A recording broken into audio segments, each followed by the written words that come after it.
Assalamualaikum warahmatullahi wabarakatuh. Perkenalkan, kami dari kelompok 7D akan mempresentasikan bab 6 yang sudah ditugaskan oleh Ibu Wiwik, yaitu tentang prinsip dan kode etik dalam bisnis. Sebelumnya izin memperkenalkan diri, nama saya Ega Febriananda, lalu rekan-rekan saya yaitu Bari Firdasya Mohri, Niko Chandra Diputra, Fatia Kanbahsinar, dan terakhir Gilang Erlangga. Selanjutnya langsung ke materi saja dan akan dibacakan oleh Saudara Bari Pierre Desapa. Next.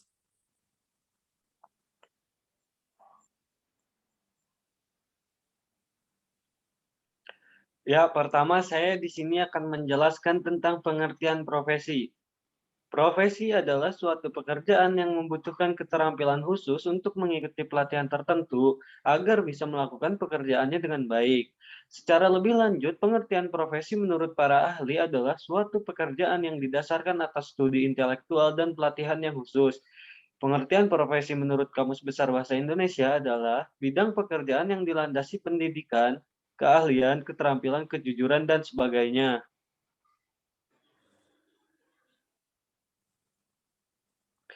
Yang kedua, di sini saya akan menjelaskan bisnis sebagai profesi. Bisnis dapat dianggap sebagai profesi apabila sesuai dengan definisi dan ciri-ciri suatu profesi, yaitu yang pertama, profesi adalah pekerjaan dan di dalam bisnis terdapat pekerjaan. Yang kedua, pekerjaan yang membutuhkan atau menuntut pengetahuan dan keterampilan tinggi, baik melalui pendidikan formal maupun melalui berbagai jenis pelatihan dan pengalaman. Yang ketiga, profesi menuntun penerapan kaidah moral etika yang sangat ketat. Yang keempat, tuntutan kaidah moral yang tinggi menjadi keharusan dalam bisnis karena pengalaman membuktikan bahwa perilaku para pelaku bisnis menentukan kinerja perusahaan yang akan berpengaruh besar dalam kehidupan ekonomi masyarakat dan negara baik secara positif. Misalnya, perluasan lapangan kerja, peningkatan pendapatan masyarakat, dan sebagainya. Dan akan dilanjutkan oleh teman saya Niko Chandra Diputra.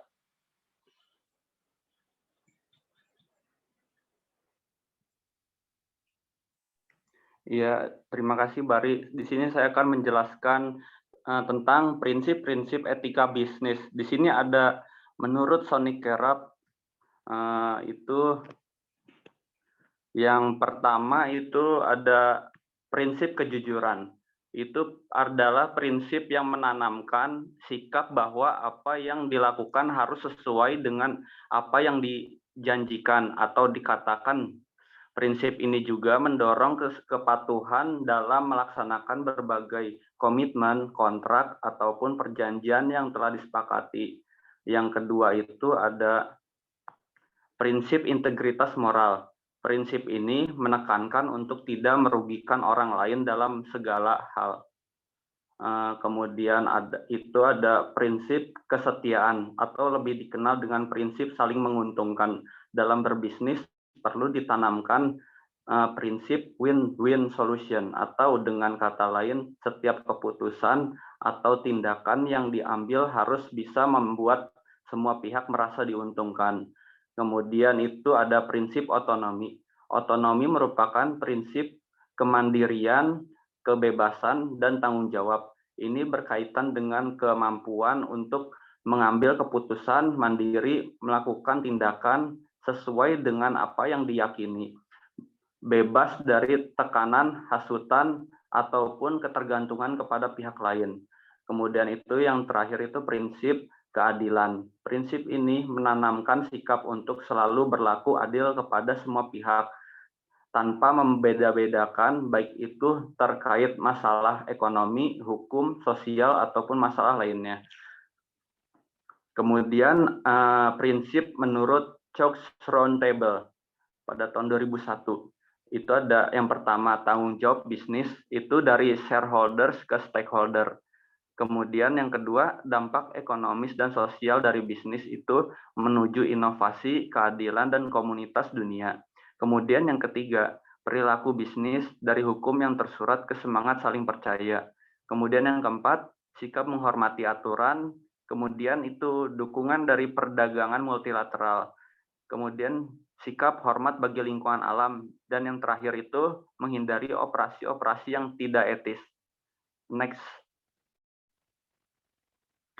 Di sini ada definisi etika lingkungan hidup. Etika lingkungan hidup itu adalah sebagai refleksi kritis tentang norma dan nilai atau prinsip moral yang dikenal umum selama ini dalam kaitannya dengan lingkungan hidup dan refleksi kritis tentang cara pandang manusia, tentang manusia, alam, dan hubungan antara manusia dan alam serta perilaku yang bersumber dari cara pandang ini. Kemudian materi selanjutnya akan dilanjutkan oleh teman saya, Saudara Ega Febriananda. Silakan, Ega. Baik, terima kasih Saudara Niko. Selanjutnya ada paradigma etika lingkungan. Paradigma etika lingkungan ini dalam bahasa kebudayaan, paradigma atau pola pikir etika yang hanya berpusat kepada manusia disebut antropocentrisme oleh Alois Nugroho yaitu 2001. Mengatakan bahwa antropocentrisme merupakan suatu paradigma di mana kepekaan dan kepedulian yang ada dasarnya beranggapannya bahwa hanya manusia dari semua generasi termasuk generasi-generasi yang belum lahir yang dapat dianggap sebagai moral penitence. Lalu ada beberapa paradigma yang berkembang dalam memahami etika dalam kaitannya dengan isu lingkungan hidup. Yaitu yang pertama itu ada etika kepentingan generasi mendatang, yang memandang bahwa suatu keputusan dan tindakan hendaknya jangan hanya memikirkan kepentingan umat manusia pada generasi saat ini saja, tetapi juga kepentingan umat manusia pada generasi-generasi mendatang. Jadi pandangan ini sering dikaitkan dengan upaya manusia dengan mengeksploitasi sumber daya alam, tambang yang sifatnya tidak dapat diperbarui atau non-renewable seperti minyak bumi, batu bara, dan sebagainya. Lalu yang kedua itu ada etika lingkungan biosentris, yaitu biosentris itu memandang perilaku etis bukan hanya dari sudut pandang manusia, tetapi juga dari sudut pandang non manusia seperti contohnya itu flora, fauna, dan benda-benda bumi seperti non organisme. Lalu selanjutnya itu ada etika ekosistem, yaitu menganggap sang pencipta atau Tuhan, dan seluruh ciptaannya, bumi dan seluruh isinya, sistem tata surya, sistem galaksi, dan sistem alam jagat raya dianggap sebagai moral patents. Etika dalam hal ini dipahami dalam arti luas dan terpandu antara pencipta dengan seluruh ciptaannya, mirip dengan teori Nafis. Next. Lalu ada kode etik di tempat kerja. Kode etik di tempat kerja ini sekarang ini semakin banyak perusahaan yang menyadari pentingnya aspek sikap dan perilaku sehingga makin banyak perusahaan yang mengembangkan kode etik untuk dijadikan acuan perilaku bagi seluruh karyawannya. Berikut beberapa prinsip dan isu etika untuk beberapa fungsi. Yang pertama itu ada kode etik sumber daya manusia atau human research. Kode etik ini memahami peran ini bagi negara dan perusahaan AM milik Agung ini mengutip kisah yang sangat menarik tentang Kaisar Harisoto dengan bom atomnya. Di peranan ini itu ada empat peran yang melekat pada sumber daya manusia. Yang pertama itu ada peran administratif, yaitu suatu peran awal tradisional di mana peran Departemen Sumber Daya Manusia hanya pada seputar perekrutan karyawan dan memelihara catatan gaji, upah, dan serta data karyawan. Yang kedua itu ada peran kontribusi, yaitu suatu peran yang menekankan pada peningkatan produktivitas, loyalitas, dan lingkungan kerja karyawan. Terus yang ketiga itu ada peran agen perubahan, yaitu suatu peran di mana Departemen Sumber Daya Manusia berfungsi sebagai agen perubahan. Lalu yang terakhir itu yang keempat, peran mitra strategis. Pada peran ini Departemen Sumber Daya Manusia dilibatkan dalam merumuskan berbagai kebijakan bisnis yang bersifat strategis, terutama agar Departemen Sumber Daya Manusia dapat segera melaksanakan program penyelaraan antara kepentingan bisnis dan kepentingan individual karyawan. Lalu yang kedua itu ada kode etik pemasaran. Yang dimaksud kode etik pemasaran ini, itu fungsi pemasaran di dalam perusahaan memegang peranan yang sangat penting dan menentukan bagi kelangsungan hidup perusahaan karena menjadikan ujung tombak perusahaan yang bersentuhan langsung dengan pelanggan di luar perusahaan. Fungsi pemasaran ini lebih luas dari sekedar melaksanakan fungsi penjualan. Lalu yang ketiga itu ada kode etik akuntansi. Kode etik akuntansi ini fungsi akuntansi di dalam organisasi perusahaan dilakukan oleh Departemen Akuntansi. Jadi karyawan yang berbeda di bawah Departemen Akuntansi yang memenuhi syarat yang diperlukan sebagai akuntan sering disebut sebagai akuntan manajemen. Tugas utama akuntan manajemen ini adalah merancang dan memelihara sistem informasi akuntansi agar Departemen Akuntansi mampu menghasilkan dua jenis laporan akuntansi, yaitu yang pertama ada laporan keuangan sebagai alat pertanggungjawaban manajemen kepada pihak-pihak di luar manajemen. Yang kedua ada laporan manajemen untuk kepentingan manajemen dalam rangka melaksanakan fungsi perencanaan, pelaksanaan, pengawasan, dan proses keputusan manajemen. Lalu yang keempat ada kode etik keuangan. Kode etik keuangan itu maksudnya itu fungsi akuntansi dan fungsi keuangan dalam suatu perusahaan mempunyai keterkaitan kerja yang sangat erat. Bahkan dalam hal tertentu, seringkali kedua fungsi tersebut bersifat tumpang tindih. Fungsi pokok akuntansi antara lain menghasilkan laporan keuangan. Contohnya itu neraca, perhitungan laba rugi, laporan pokok laporan perubahan akuitas dan laporan arus kas. Sedangkan fungsi keuangan adalah mengelola arus kas, kas masuk dan kas keluar, termasuk menetapkan struktur permodalan dan mencari sumber-sumber dan jenis pembayaran baik untuk membiayai kegiatan operasi maupun untuk rencana investasi. Yang kelima itu ada kode etik teknologi informasi.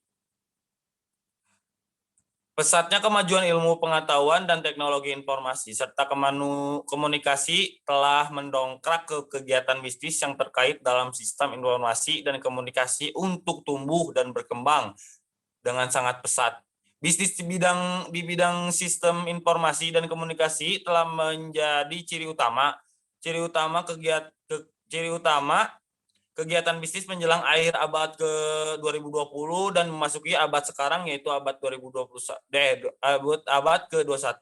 Perkembangan dan kemajuan pesat teknologi perangkat keras telah memungkinkan ukuran fisiknya itu semakin kecil, kemampuan proses datanya juga malah semakin cepat dan kemampuan penyimpanannya justru jadi semakin besar. Lalu ada kode etik fungsi lainnya. Maksudnya di fungsi lainnya itu adalah sebagaimana yang sudah dibahas di bab sebelumnya, yaitu di bab 5, organisasi perusahaan adalah suatu sistem. Ciri pokok suatu sistem adalah bahwa setiap elemen di dalam perusahaan akan berinteraksi satu dengan lainnya yang akan mempengaruhi perusahaan secara keseluruhan, sekecil apapun peran yang dimainkan oleh setiap elemen tersebut. Baik, terima kasih. Selanjutnya akan dijelaskan oleh Saudara Gilang Erlangga.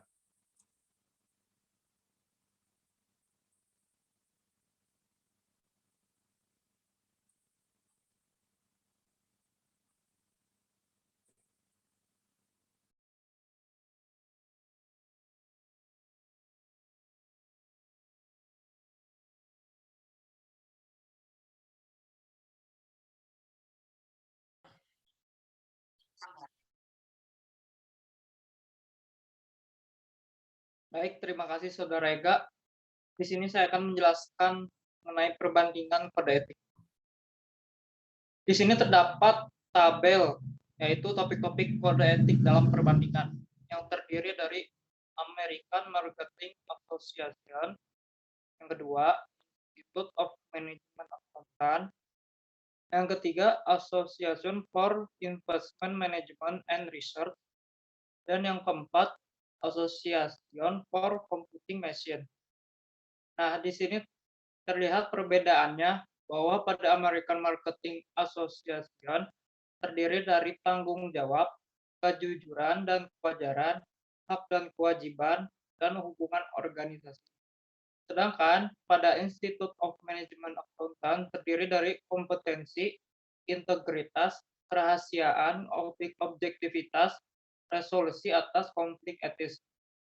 Dan pada Association for Investment Management and Research terdiri dari kompetensi, integritas martabat, kerahasiaan objektivitas, independensi, dan kehati-hatian, yaitu larangan menggunakan informasi non-publik.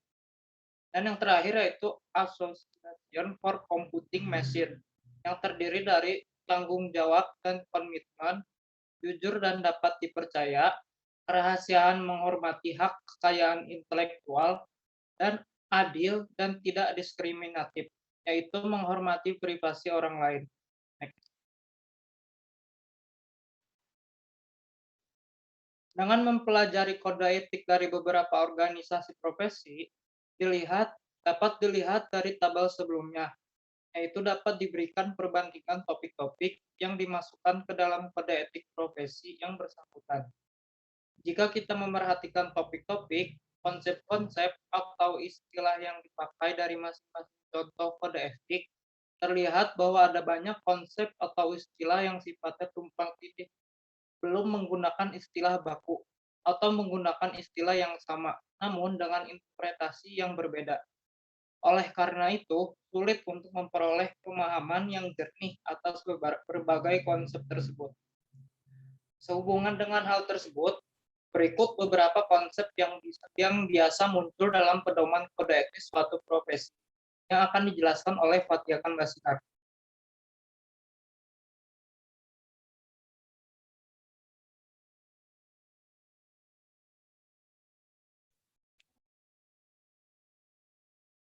Baik, Saudara Gilang, terima kasih.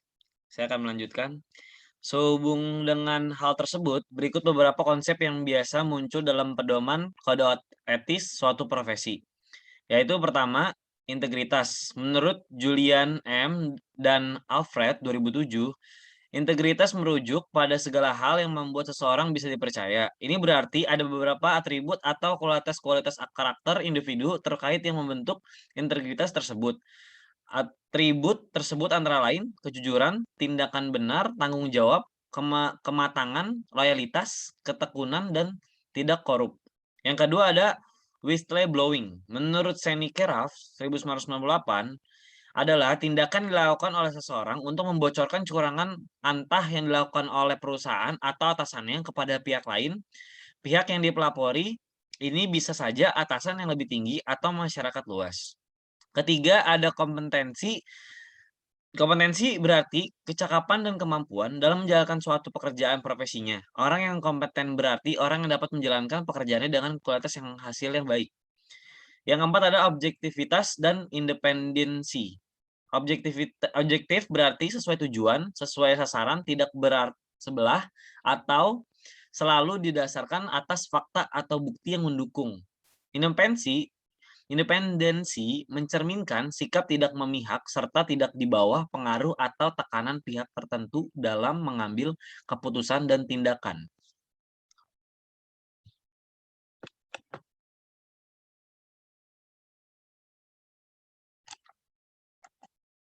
Baik, Saudara Ega, sudah cukup. Silakan ditutup. Terima kasih. Baik, sekian dari kelompok kami, kelompok 7D. Kurang lebihnya saya mohon maaf. Wabillahi taufiq wal hidayah. Wassalamualaikum warahmatullahi wabarakatuh.